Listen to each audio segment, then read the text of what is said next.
prossimo oratore è Peter Kwapniewski, anche molto conosciuto per tutti per i suoi libri e i suoi articoli sulla liturgia. Il professore Kwapniewski ha conseguito un BA in arti liberali presso il Thomas Aquinas College e un MA e un PhD in filosofia presso la Catholic University of America, con una specializzazione nel pensiero di San Tommaso d'Aquino. Dopo aver insegnato all'Istituto Teologico Internazionale in Austria, si è unito al team fondatore del Wyoming Catholic College, dove ha insegnato teologia, filosofia, musica e storia dell'arte e ha diretto il coro e la scuola fino al 2018. Oggi è uno scrittore e oratore a tempo pieno, il cui lavoro viene pubblicato su siti web periodici come New Liturgical Movement, 1 Peter 5, Frate Celi, Catholic Family News e Latin Mass Magazine. Il dottore Kwapniewski ha pubblicato ampiamente in sedi accademiche e popolari sulla teologia sacramentale e liturgica, sull'insegnamento sociale cattolico, sulle questioni della Chiesa moderna e sulla storia e l'estetica della musica. È anche un compositore la cui musica corale sacra è stata eseguita in tutto il mondo. Ha scritto o curato più di 20 libri e il suo lavoro è stato tradotto in almeno 18 lingue. Il titolo della sua relazione è I diritti della tradizione immemorabile e i limiti del positivismo papale.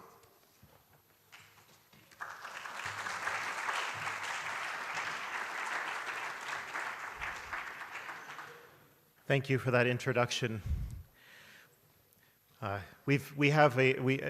been given this challenging afternoon slot after lunch, and with jet lag, so I may need to stretch like St. Augustine from time to time. Yeah.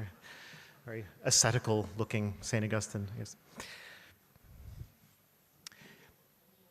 Whenever traditionalists object to or reject a particular papal determination on the liturgy, be it the creation of novel liturgical books or the severe limitation of the use of customary rites, our so-called conservative opponents are ready to assail us with a battery of proof texts drawn from popes like Pius X or Pius XII, or from Vatican II, or from neo-scholastic manuals, to the effect that the Pope has the right to change the liturgy, to institute this or that rite as he pleases, and so forth, because, as Vatican I teaches, he has supreme, universal, and immediate jurisdiction over the Church.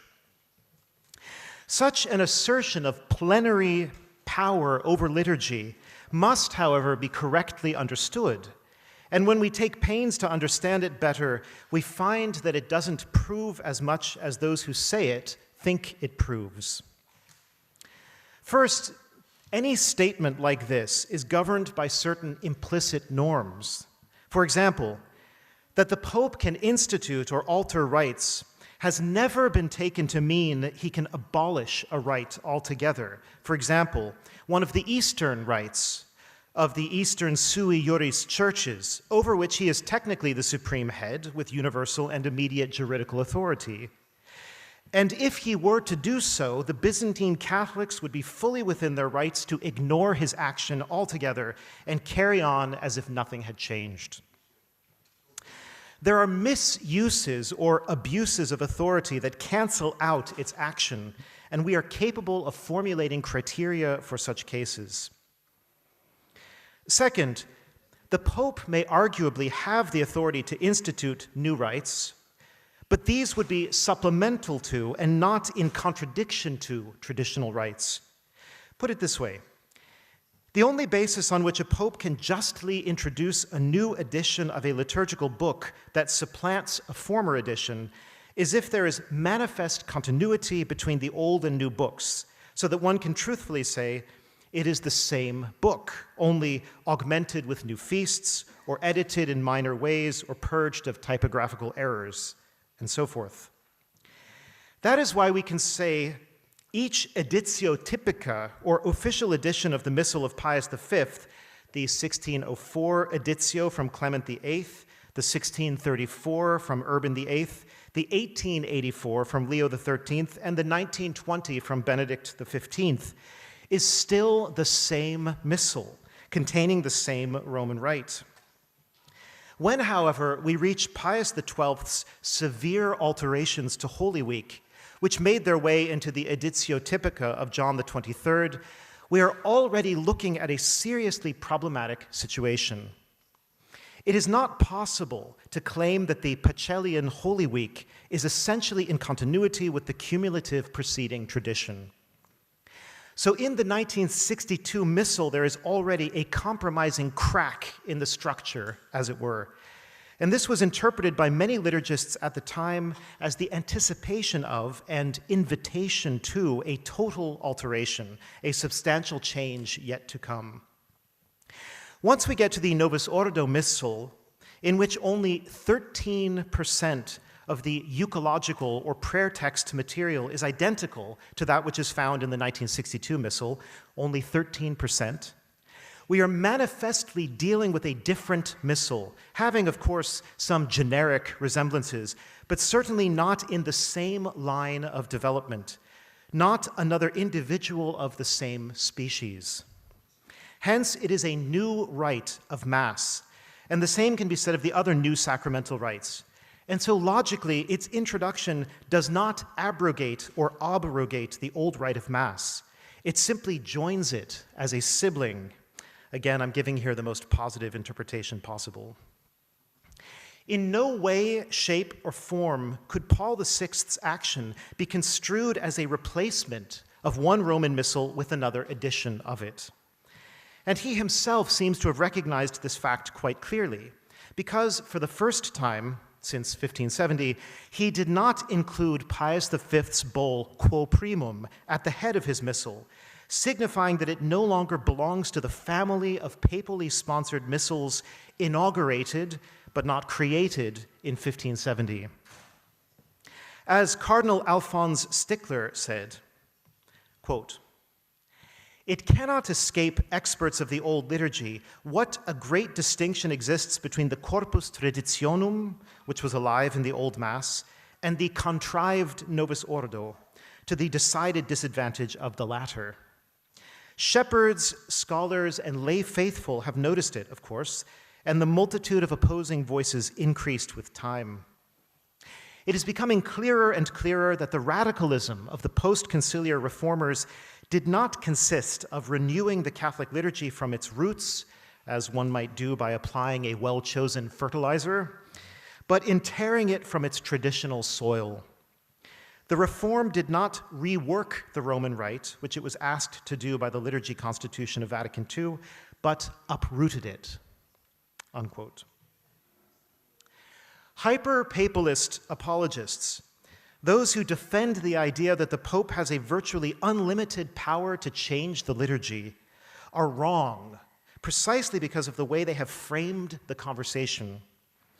To start by placing the liturgy on the operating table like an anesthetized patient, with the Pope as the head surgeon, is to begin with so fundamental an error that one will not be able to avoid a cascade of absurd conclusions. Since the belief that the liturgy is the Pope's toy, to use the colorful expression of Bishop Mutsaerts, is out of the question before any discussion begins, there need not be a laborious inquiry into whether he can smash his toy or replace it with a toy he likes better. Indeed, the hyperpapalists never seem to ask themselves a very simple question.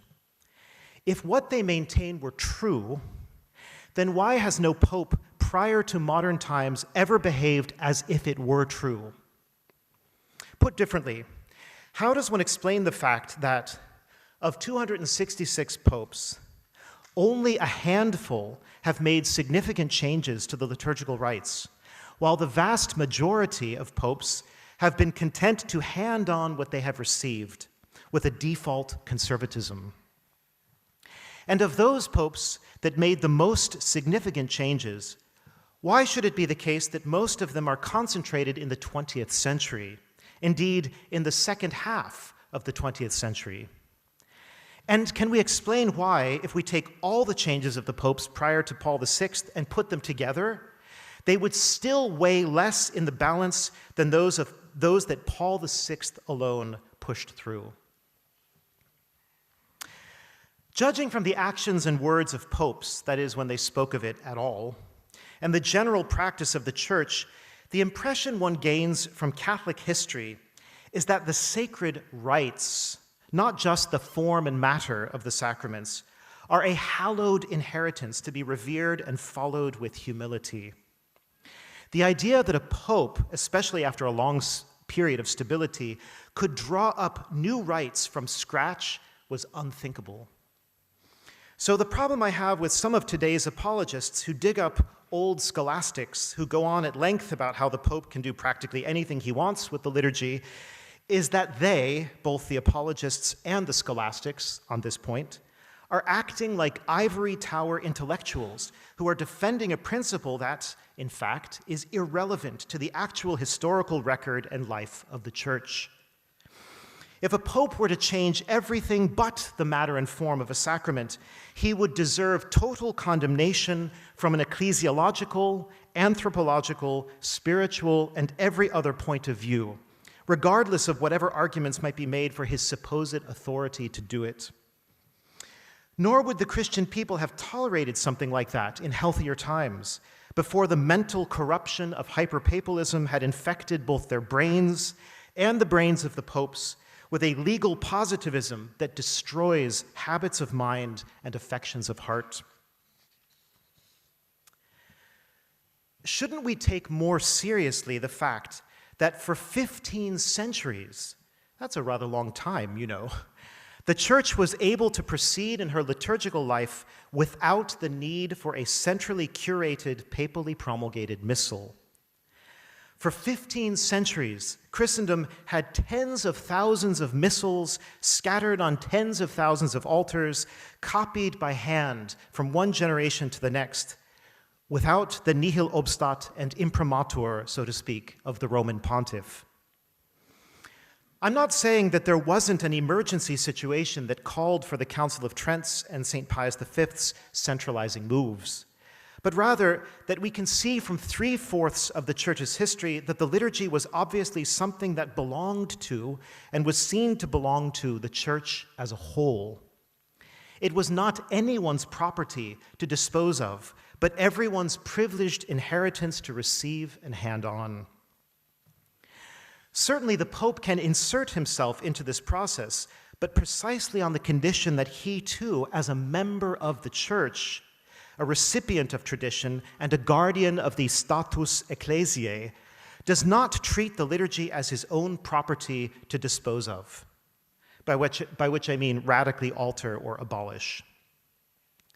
This is why some older authors say the Pope could become schismatic by attacking the rites of the Church.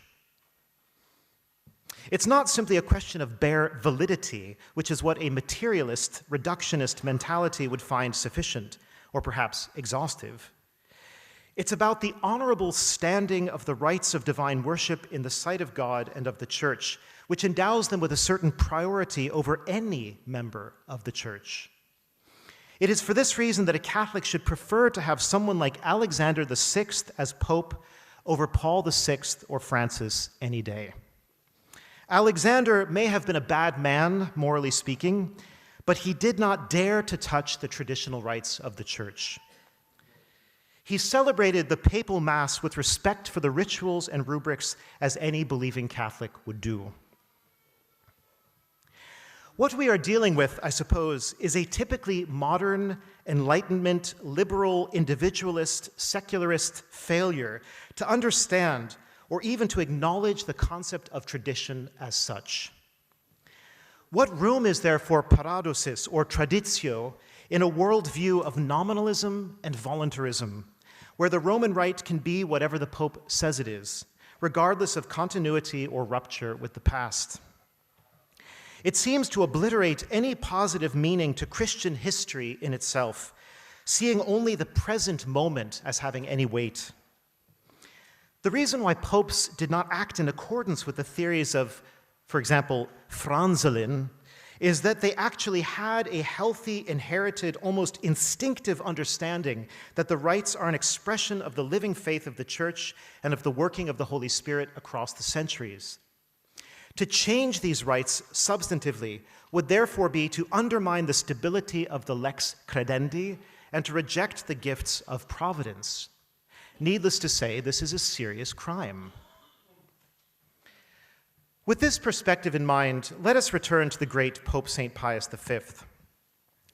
The Missale Romanum he promulgated in 1570 was, as you all know, not a new book at all, but one that definitively embodied and represented the cumulative millennial tradition of Rome, as well as the Council of Trent's dogmatic confession, which this missal enshrined for all times and places. That is why quo primum is not merely disciplinary in nature. Pius V was canonizing the Roman rite of Mass because it flawlessly contains and transmits the authentic Catholic faith over against the errors of the Protestants and many other heresies besides from ancient times onward. In contrast, Vatican II, though a valid council, defined nothing dogmatically and anathematized no errors. It is therefore impossible to see Paul VI's new missal as a dogmatic synthesis mandated by a dogmatic council. Moreover, nearly everyone by now is aware of the huge gap between what the Second Vatican Council asked for and what Paul VI approved, which would mean that, by any objective rational standard, the Mass of Paul VI cannot even be considered the Mass of Vatican II. Moreover, and this is the crucial point, if the supposed Mass of Vatican II is so different from the Mass of Trent, or in other words, the Mass of the whole of the Latin tradition, that it cannot be celebrated by the same priests and the same faithful, but must definitively replace, supplant, and cancel out the old liturgy, in other words, traditionis custodes, then it must be a false liturgy, one that departs from tradition, from the witness of the saints, councils, and popes that used it before and confessed the one true faith through it. If we take Pope Francis's claim in Traditionis Custodes seriously, that there is only one unique Roman rite, it does not have the effect of canceling out the old Mass. It has the effect, rather, of canceling out the new Mass, as well as his own authority, at least in regard to this matter. It is a brilliant example of someone sawing off the branch on which he is sitting. One cannot declare the past liturgical tradition to be no longer reflective of the theology of the Church without implying necessarily that this theology has changed in so decisive a manner that it is no longer essentially the same. In short, the Church would have fundamentally altered her lex credendi, and that is why a new lex orandi was required. But if that is true, then the new theology and the new worship are false and must be rejected. In short, papal authority has to at least be logically consistent and theologically coherent, and if it is obviously otherwise, it self-destructs. Do we say then that Francis has no authority, that he is not pope?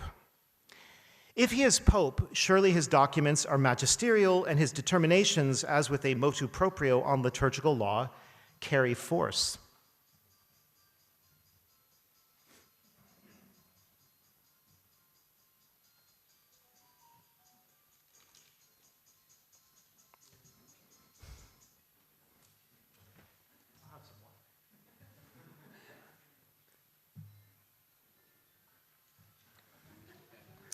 Good. Little break there. To this objection, I reply with Father John Hunnick that St. John Henry Newman has offered us a powerful explanatory principle when he spoke of the suspension of episcopal authority during the Arian crisis, inasmuch as most bishops no longer openly professed and passed on the Catholic faith in the divinity of Christ. Father Hunnick says that in our time, the Pope's magisterium, analogously to that of the Arian or semi-Arian or complicit bishops, is in a state of suspension. At least in regard to matters on which the Pope has gone astray, His teaching and his decrees are empty, void, without force, without standing. They are prevented by intrinsic defects from taking effect. This can be argued about a large number of statements and actions of Pope Francis over the past decade. Michael Charlier explains this point well. Quote, "We assume that due to the Argentinian's style of government, accurately described by Gagliarducci, the papal magisterium is currently in a state of suspension. The Pope talks and writes a lot. Some of it agrees with the traditional magisterium of the Church, some of it directly contradicts it, and some of it eludes immediate classification because of its incoherence. Dealing with this situation is unfamiliar and highly irritating for Catholics, but by no means impossible, and without succumbing to the illusion of a magisterium in constant flux created by Francis. To put it very briefly, when Francis repeats something that the Church has always taught, we are happy to hear it, without recognizing in it a magisterium of the Pope's own. It is nothing but unbroken tradition. Where he says something that directly contradicts the traditional magisterium and tradition, we take note of it with chagrin as his personal opinion, an opinion, however, that does not bind Catholics in any way. And where he says something that seems incomprehensible or incoherent, we will recognize in it, at best, an impetus for reflection. In this reflection on papal contradictions, however, we will in no case let ourselves be guided by the ludicrous construct of his Jesuit colleague Spadaro that in theology 2 + 2 can also add up to 5. Theology is not mathematics, that is true, but 2 + 2 = 5 is in any case nonsense. It is untruth, and therefore a blasphemy against the divine order.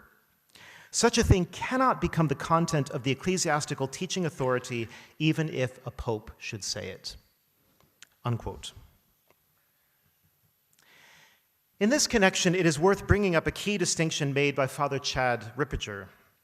He says that in a period of time in which some ecclesial documents no longer have any connection to the positions held by the magisterium prior to the Second Vatican Council, the Catholic is faced with a choice. He must be either a magisterial positivist who believes that whatever the current magisterium says is always what is orthodox, or he must be a traditionalist who takes scripture, intrinsic tradition, extrinsic tradition, and the current magisterium as the principles of judgment of correct Catholic thinking. The positivist is ready to change his mind, literally to contradict himself or any authoritative source of the past, including even dogmatic definitions and immemorial monuments of faith, if an authority says he must do so. Whereas the traditionalist receives and abides by all authoritative sources according to their inherent weight, seeing them as permanent witnesses to the truth. Father Ripperger says that each of us must take a stand. Do I believe that the newer is necessarily better because it is present? That's Hegelianism. Or because it comes from us? That's immanentism. Or do I hold to the extrinsic tradition as something good, something which is the product of the wisdom and labor of the saints and of the Church throughout history? Thus, when someone challenges us, "Do you know better than the Pope?" our response is quite simple. Why, yes, in this matter, we certainly do. Just as St. Athanasius of Alexandria and every layman who supported him knew better than Pope Liberius, as Justinian knew better than Pope Vigilius, as King Philip VI of Valois knew better than Pope John XXII, as the French laity knew better than Leo XIII's ralliement to the anti-clerical Masonic government, so too the traditionalist laity, clergy, and religious know better than Paul VI's liturgical reform or Francis's assault on the common good of the people of God. We don't even need to be half as intelligent or brave as our forefathers in the movement, who from the mid-1960s onward predicted the disasters that would befall the Church if the reform continued in the direction Paul VI had set. Today, more than 50 years after the infamous promulgation of the Novus Ordo Missae and the rest of the novelties, We can see with our own shocked eyes and hear with our assaulted ears the global catastrophe, the abomination of desolation that has replaced Catholic divine worship and driven away millions of the baptized. I will not bore you with the kind of statistics and horror stories with which all of us are, I'm sure, much too familiar already. Obviously, the equivalent of 2 + 2 = 5 in the liturgical domain is the statement that, quote, the liturgical books promulgated by St. Paul VI and St. John Paul II in conformity with the decrees of Vatican Council II are the unique expression of the lex orandi of the Roman Rite, unquote. That's from Traditionis Custodes, of course. It is perfect nonsense, an untruth, and therefore a blasphemy against the divine order.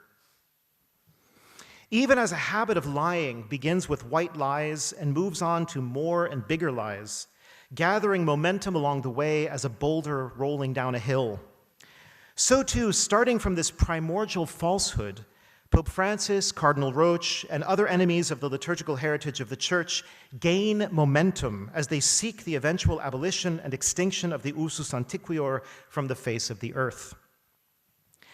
Yet we know well, as Joseph Ratzinger said many times, that it is contrary to the spirit of the Church to actively abolish or persecute any of her orthodox rites. The entire framework of Traditionis Custodes and the Responsa ad Dubia is constructed on the basis of the assumption that the rites of the Church are the Pope's toy. All further structures based on this erroneous notion of papal power are equally invalid. In dealing with the fallout of these documents, we are permitted to be wise as serpents and innocent as doves.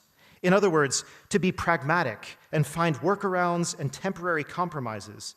But we must never forget there are questions of truth at stake. To compromise the truth for the sake of expediency or comfort is cowardly and unworthy of the one whom we wish to serve, the one whom the office of Compline calls the Deus Veritatis, God of truth. Gabriel Marcel observes, bravery by no means consists in deluding oneself about a given situation. It reaches its zenith, on the contrary, when the situation is most clearly appreciated. Let us clearly appreciate our situation that we may act bravely. Remember, the thugs in charge use law as a weapon and obedience as an arena for psychological manipulation. Motu proprios and the like are, for them, smokescreens for their agendas. They do not care about logical consistency. They do not care about following the rules that they themselves establish. As we can see when Francis, in arbitrarily removing bishops he doesn't like, refuses to follow due canonical process, violating the very rules he approved. They do not care about unity or the good of souls. They care about power over people, and they will use that power to advance a modernized neo-Catholicism. A Canadian commentator quite rightly points out, quote, the people who do these things, this Pope and his collaborators, have never in their lives been constrained by the letter of any laws, neither civil, secular, nor moral, nor divine law, nor even any law they themselves have written. These are people of criminal minds with only their own goals and purposes before them. This is the key we must understand. They know the law is important to the people they are attacking, which is why they're using it as a weapon against the remaining faithful. But they themselves don't care about the law and do not understand it.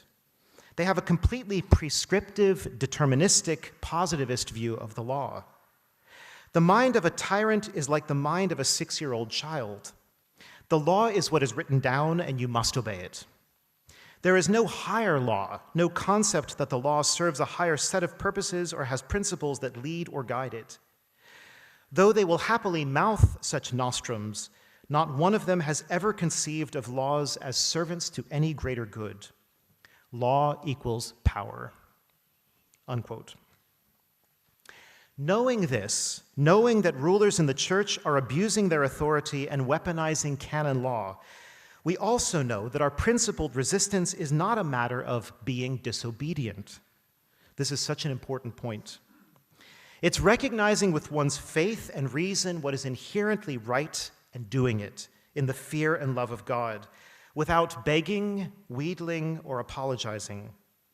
Obedience, after all, is grounded always in reason and in the sensus fidei. It can never contradict them, cancel them out, or trample on them. Our thoughts and actions must be rooted in true principles so that we may avoid or escape the trap of an exaggerated, overly spiritualized, and even fetishized obedience, quote-unquote obedience, that derives from the dubious, blind obedience cultivated in Jesuit religious life, perinde ac cadaver. Dear priests of God who offer the old Mass and the old rites of the sacraments, who use the Rituale Romanum and pray the Breviarium Romanum, you who know what the usus antiquior means in itself, what it has come to mean to you personally, what it means to the people to whom you minister, you cannot stand by and comply with this tyranny. Your promise of obedience to the bishop must never serve as a blanket cover for the modernist takeover of the church, which is exactly what we are witnessing. It is not the church or the bishop that is asking you to renounce what is noble, great, beautiful, holy, true, nourishing to you and to the faithful. Neither Jesus Christ, who bestowed upon us the bimillennial heritage of the church, nor his immaculate bride would ever ask such a thing, nor would any shepherd who walks in the footsteps of the Lord and who loves his bride. No, it is the prison guards of treachery, the custodes traditionis, that is, the progressives, liberals, and modernists who have occupied high positions, the lavender mafia who use threats, blackmail, and bribes. These are the ones who command you now and who manipulate bishops lower on the roster to throw away the wisdom of Benedict XVI, to abandon your missals and your flocks, to grovel for a permission they will eagerly deny.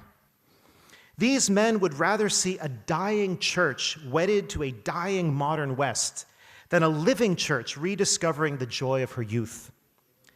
To bind yourself to them is to bind yourself to death and to abandon the well springs of spiritual and ecclesial life.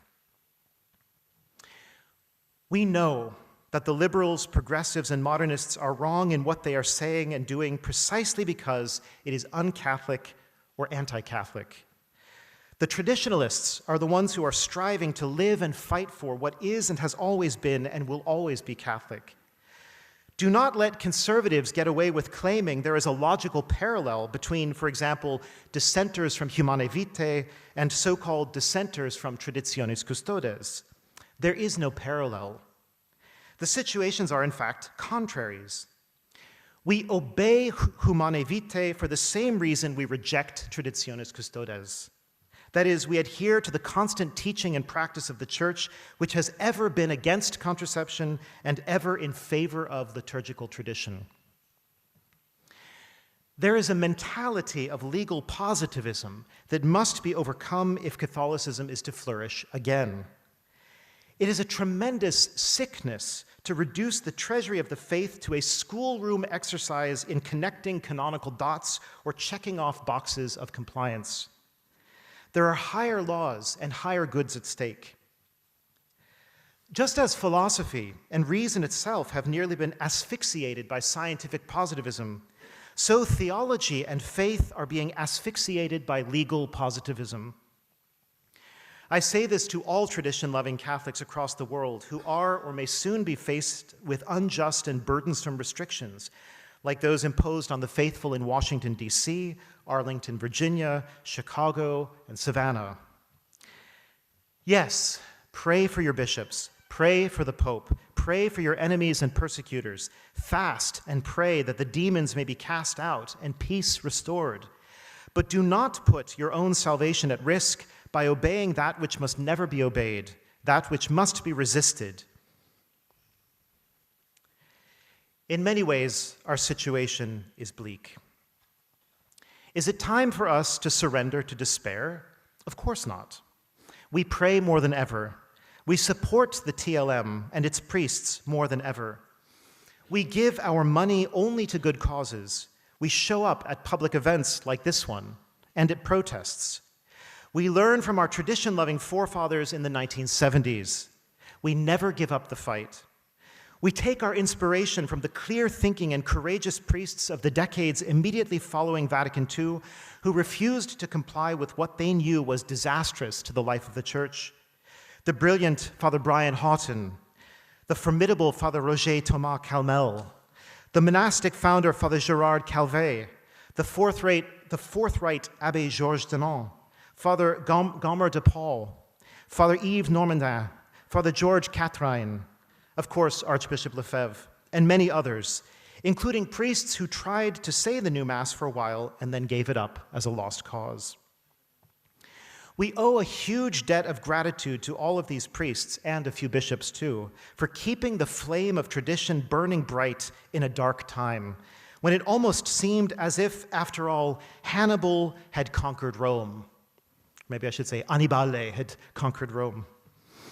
Because of them, we are able to say today, the liturgical tradition of the Roman Church has never been totally and irreparably broken. It continues alive, alongside the inorganic, incoherent Montinian rite that sought to replace it. It has always been just and right to give thanks to God for the heroes who resisted the rupture with tradition, but now, after July 16th, 2021, we should express our debts all the more. I would like to pay homage in a particular way to Michael Davies, who was a huge personal inspiration to me in taking up the work I have been doing now for many years. In a 1976 letter to Bishop Hugh Donahoe of Fresno, California, Davies wrote the following words, which have gained a new relevance 46 years later. Quote, "A law can cease to bind without revocation on the part of the legislator when it is clearly harmful, impossible, or irrational. If forbidding faithful Catholics to honor God by worshiping him in the most venerable and hallowed rite in Christendom does not meet those conditions, it would be hard to imagine anything that did." Unquote. Inspired by so great a cloud of witnesses, we are preparing ourselves for a period like the early 1970s, when lovers of Catholic tradition, in spite of their own instincts and wishes, had to set themselves against the institution's abusive leaders in order to carry forward the full inheritance of the saints. And this perseverance, which stalwartly ignored disciplinary action, is what led eventually to the Pax Benedictina, that is, to Summorum Pontificum, with its still burgeoning fruits. In the words, once again, of Michael Charlier, quote, "If Francis does attempt to completely displace the authentic Roman rite from the Church of Rome, and if one or more successors should follow him in this, the question will arise sooner rather than later for all who know that this rite cannot and must not be abandoned, as to how they are to accomplish the maintenance of an independent rite church, even if this should bring great difficulties, distress of conscience, and the slander of being schismatics. The recognition of such a church of the rite of Pope St. Gregory by the Pope of Rome will then follow someday. Perhaps a future Gregory the 17th is already a seminarian of a faithful community." Unquote. This is what it looks like today to rely on divine providence, not to throw away the faith or its highest and noblest expressions because a pope or a bishop tells us to, owing to his hatred of the past, which stands in judgment over our modern vices and errors, but rather to hold fast to all that is true, good, beautiful, and holy, relying on God to deliver us from our enemies, to make straight our paths, to prosper the work of our hands. When we do what is within our hands to do, he will bless our fidelity to him and raise up in the future the structures of support and recognition we deserve and desire. The question of what to do exactly is and cannot avoid being an intellectual struggle, because we do not know what the future holds, either for diocesan clergy or for the former Ecclesia Dei institutes. It is my considered opinion that the policy of Traditionis Custodes will eventually be reversed, maybe even in the coming years, and that the Ecclesia Dei institutes will endure. But this pope is capable of any irrational and cruel act, and his successor, may God forbid it, might be cut from the same cloth. We have to think in the long term. Conservative apologists for the papacy seem to think that a villainous pope means the refutation of Catholicism itself.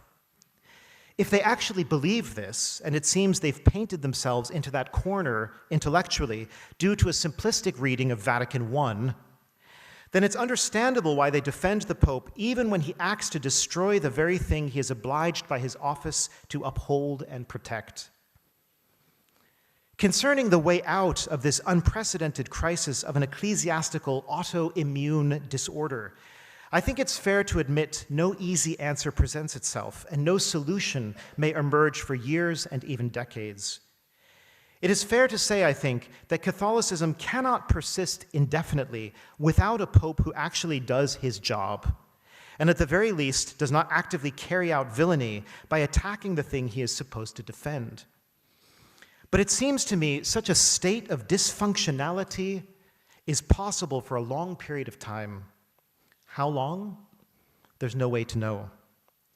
Yet there are truths, luminous, majestic, imperishable, utterly reliable truths that we can know, that we have a duty to know, and that we have a right to embrace, cherish, act upon, and hand down as we build our lives upon the rock of truth. In the stirring words of Father Kevin Cusick, quote, "If there is one thing which is irreducibly and irrevocably Catholic, it is the official prayer revealed by our Lord, handed down by his apostles, sanctified by the Holy Spirit through the ages, and offered at one time everywhere by everyone. Only one liturgy meets this definition, the traditional Latin Mass. For this reason, the ancient form of the Mass is part and parcel now and always of the Catholic faith. Because this is so, no man, pope or lay, may alienate the faithful by any means from this most sacred ritual. There is no power on this earth which can violate the divine will manifest in this or any other form of revelation. The new Mass, by contrast, says Father Cusick, has never been accepted by everyone in the Church, beset as it has been from the beginning by controversy, bringing with it rampant abuses, scandal, sacrilege, and loss of faith. The only constant by which it can be measured is a continuing decline in attendance. Men may try to oppose the usus antiquior as they have tried before and failed, but the Mass of all time will never be extirpated from the earth any more than the faith itself can be erased. All that is necessary is the perseverance of one faithful soul. There is an army of such souls who keep the flame of faith alive throughout the world, now as always." Unquote. The opponents of the Western liturgical heritage can thunder and fulminate, call names and wag fingers, ghettoize and demonize, threaten, cancel, suspend, and suppress. They can try all of that, as their forebears did decades ago after the Council, using the same tactics. Yet they will ultimately fail, because those of us who hold on to the traditional Roman liturgy and with it the traditional Catholic faith in toto, do so as a matter of principle, not as a pragmatic take it or leave it affair. And there are more of us all the time, far more than there were in the dark days of the 1970s. Moreover, our human opponents are much less diplomatic and guarded about their intentions. They have made no attempt to hide their modernist agenda. They have made it easy for us to see through their specious reasons and disdain their illicit acts. It might have been possible once upon a time for some to imagine that our disputes were only about liturgical fine points, but now we can see that they implicate the integrity and truthfulness of the Catholic faith, the unity of the Church with herself over time. This is, as it has always been, but never so clearly, a battle over the faith itself. Even as it is said that the devil cannot comprehend any human action springing from humility, the anti-traditionalists, too, have a fatal blind spot. Owing to intellectual and moral impediments, they do not understand the precise kind of attachment or adherence we have to the traditional rites of the Church. Because this is the secret strength of our movement, compensating for our minority status and our relative lack of worldly resources, I would like to delve into it for a few moments. The virtue of pietas, piety in its deepest meaning, is the love one has for one's country in all its concrete beauty and complexity, the patria, or fatherland, for which one is prepared to suffer and die. It is obviously bound up with the love one has for family members to whom one is bound by the most intimate ties of generation, familiarity, longevity, homage, gratitude, and devotion. We have, or should have, piety toward that which suckles and nourishes us, educates us, and lifts us up. We are links on a living chain going back and going forward. This piety is something so deep that it can barely be accurately described. It is both psychological and ontological, in one's bones as well as in one's soul, a matter of the heart more than of the head, which is not to say that one could not argue for it when hard pressed, yet words will never do it justice. We could say that our love for the traditional worship of the Church is just this kind of thing, a pietas for our spiritual fatherland as Catholics of the Latin Rite or of an Eastern Rite. This piety is what animates Catholics who know and love the millennium-spanning liturgy of the Church. This piety grows over time as we are, so to speak, grafted more and more into the family of the saints and the wisdom of the centuries. It is not some kind of preference in a marketplace of merchandise or a consolation we seek for selfish emotional reasons. After a while, it is simply who and what we are as Catholics, worshiping God and loving the beauty of His holiness, which we experience in this awe-inspiring gift of His providence, and which, as we put our roots deeper into the tradition, we simply do not find in even the best of the Novus Ordo. For it is a different rite, a different family and bloodline, a different world. At least that is how I would describe it after decades of experience in each, much of that time attending both as a choir director until I could not endure the dissonance anymore.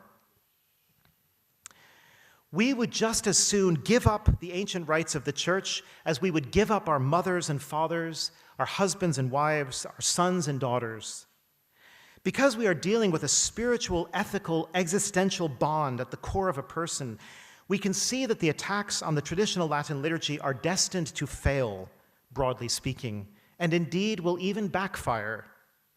So far from being a battle over externals, this war is about what is deepest in the human heart, the place in which faith becomes flesh, and beauty becomes life, and prayer becomes real. We have an immediate attachment to traditional rites that are constitutive of Catholicism and prior to papal will. But those who are on the outside, who have not yet tasted this gift, cannot understand us. They will think it's enough, or should be enough, to have a command from an authority, and then we'll all just fall in line. They will think it's enough to add the smells and bells, as if our interest were so superficial as the merely sensible, as if we are liturgical materialists, so to speak. How foolish, how blind. I do not blame the fanciers and apologists of the new liturgical forms for their misjudgment of their brethren. The new forms are period fabrications, machines for praying, baubles and books changeable at will, imposed in a moment and disposed of in a moment. There can be no deep, abiding, heart-gripping devotion to such things, no pietas. They are like pieces of clothing you put on and take off. Thus, the stalwart adherents of the Novus Ordo, most especially where they have been barely touched by Benedict XVI's dream of a mutual enrichment, which was never more than a hopeful expedient to jumpstart a new liturgical movement. These new rite adherents at a fundamental level cannot understand their traditional brethren, and that is why, as they try to help, or perchance to discipline them, they continue to make the most egregious, self-canceling, and martyr-creating blunders. The more they rage against the tradition, the more free advertising they give us, leading more souls to raise the essential questions that must be raised and to seek convincing answers, which will not be found either in the progressivist ideology or in the conservative compromise.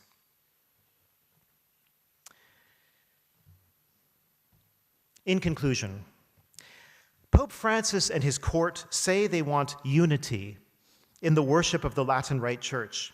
We can absolutely agree with him. Unity is something we all want and need. Unity in language. Holy Mass should be celebrated in Latin in every corner of the Catholic world where the Latin Rite exists, so that it is experienced as always the same, always familiar, everywhere we are at home, instead of being lost in a welter of translations. Unity in ritual. Holy Mass should be offered with beauty, solemnity, and orderliness, a stable prayer within which one can pray freely and deeply, without chaotic options or trendy enculturations. Unity in clergy. Holy Mass should be celebrated in a fixed, constant, reliable way according to strict and detailed rubrics, so that it makes little or no difference which priest is offering it, rather than varying wildly depending on the celebrant's degree of reverence, taste, and theology, or lack thereof. Unity in orientation. Holy Mass should be offered eastward, with priest and people alike facing the same direction, a single body looking in hope for the coming of the Lord, not a self-enclosed circle of horizontal humanism. Unity in music. Holy Mass should be adorned with the same sacred chant that has been sung for centuries, even millennia, not a cacophony of second-rate imitations of modern styles. Unity in tradition. Holy Mass should be offered in continuity with the worship known by Western saints and sinners across the ages, our brothers and sisters in the mystical body, not in rupture from it. That's a campaign for unity that all of us, I am sure, would enthusiastically support. It is, at least in good part, the reason we are here this weekend. May our Lord Jesus Christ, eternal high priest, the author and perfecter of our faith, bless and multiply the efforts of traditional Catholics around the world to help restore to our beloved Catholic Church the visible manifestation of the marks we profess in the Creed, unam, sanctam, catholicam, et apostolicam, which are under such assault from the forces of darkness. May Our Lady smile upon us, her children, in this vale of tears. Thank you for your kind attention.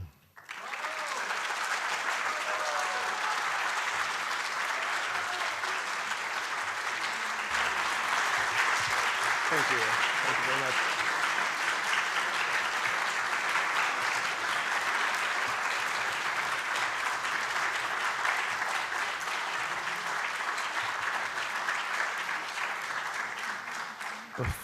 Thank you very much, Professor Kłatniewski, for your invigorating lecture.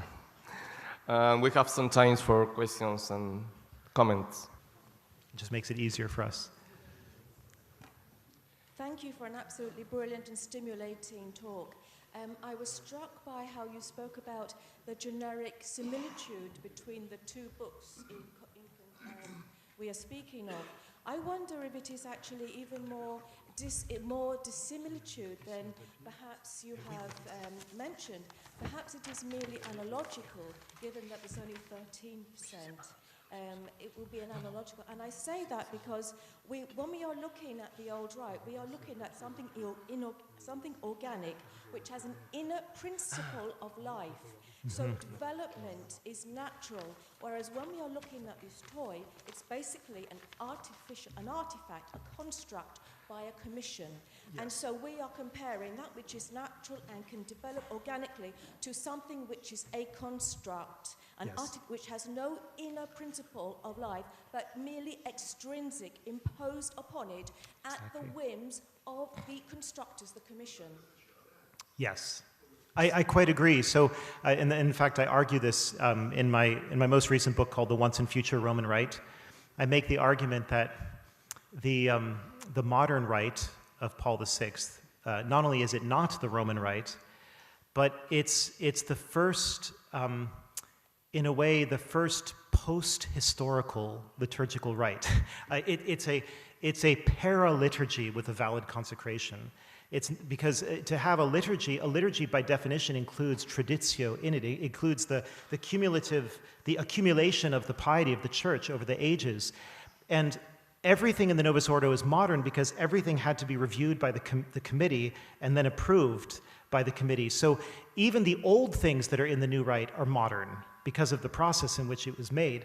And in that sense, it seems to me to be a fundamentally different kind of thing, which is not to say that it's not, I believe that it's valid in the very narrow, restrictive sense that the Eucharist is confected. But as you know from my comments and from what I've written elsewhere, I think that that's a very minimalistic way of looking at a sacrament. To say, is it valid, is the least, it's an important question, of course, because a valid baptism versus an invalid baptism, that's the difference between supernatural life and not supernatural life. But it's the least question that we need to ask because there's much more in a liturgy or a rite than its mere validity. If validity were the only thing that mattered, then we should just have a 5-minute, mini mass where, let's get on with things. I mean, if the only thing that matters is having the Eucharist, then we don't need anything except the words of consecration. So all of the splendor and the different ceremonies and the prayers and the chant that grew up together with the liturgy, all of them are there because of the magic, because of the importance of the Eucharistic mystery. I mean, it's because of that miracle of transubstantiation that we owe it to God and to ourselves to build up the liturgy over time into what it is, in the tradition. And we would be wrong to try to scale it back and simplify it in this radical manner. So I think you're right.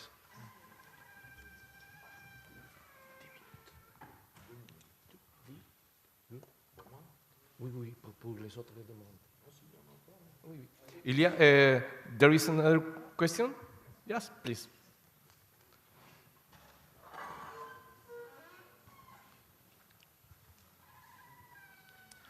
Thank you. First, I want to give a shout out to a fellow alumnus of Thomas Aquinas College. But I was very appreciative of your take on the legal positivism. I think that's definitely a huge problem, not just here in Rome, but also, say, in the way bishops run their dioceses. I have some fellow friends who are young priests who face a crisis. It's not just the faithful who are kind of put in a corner, with this whole Latin Mass crisis. Also, young priests are, and it seems that bishops are under the impression, especially if they reach out to Rome for instruction, they're under the impression that whatever preferences are expressed are law. Mm-hmm. And so I'm just wondering if there's a way, so not all bishops, I would say, think like that. There are some traditional bishops, mm-hmm. especially in the US, I think. Is there a way to kind of rally together those bishops who are traditional or who would be open to learning about the Old Mass? I'm struck, for example, by Bishop Sample. He said it was as a bishop that he became exposed to the Old Mass. And he came to DC once and offered the Old Mass at the high altar in the Basilica mm-hmm. of the Immaculate Conception. And so his appreciation for the Old Mass was as a bishop. And it seems like if we could gather more bishops like that mm-hmm. together, that would actually do a whole lot for the liturgical defense of the Old Mass. Yes, that's quite true. I mean, the situation we're living in right now is one of tremendous fear. There's a lot of fear on the part of bishops, the fear of what Rome will do to them if they come out as traditional. You know, this is the problem now. So they're afraid of what Rome will do to them, and also then priests are afraid of their bishops. Everybody's afraid of everybody. It's a terrible climate, and I think that's Pope Francis's fault. Not exclusively, but I think he's the one who's, in a sense, governed in a way that, in a Pyrrhonistic way, that leads to that kind of climate of fear. However, the good news is that the tradition-friendly bishops, I'll just call them that, they know who each other is. They talk privately. They're not going to ever have a conference, you know, where they get together and have a photograph taken. That would be like painting a bullseye on their backs. But they know who each other is, and I know from talking to certain bishops that they're very willing in private to do what they can. I would love to see more of them come out more boldly, but I think that would happen if the climate changed. For example, if there's a conclave, well, there will be a conclave, we just don't know when.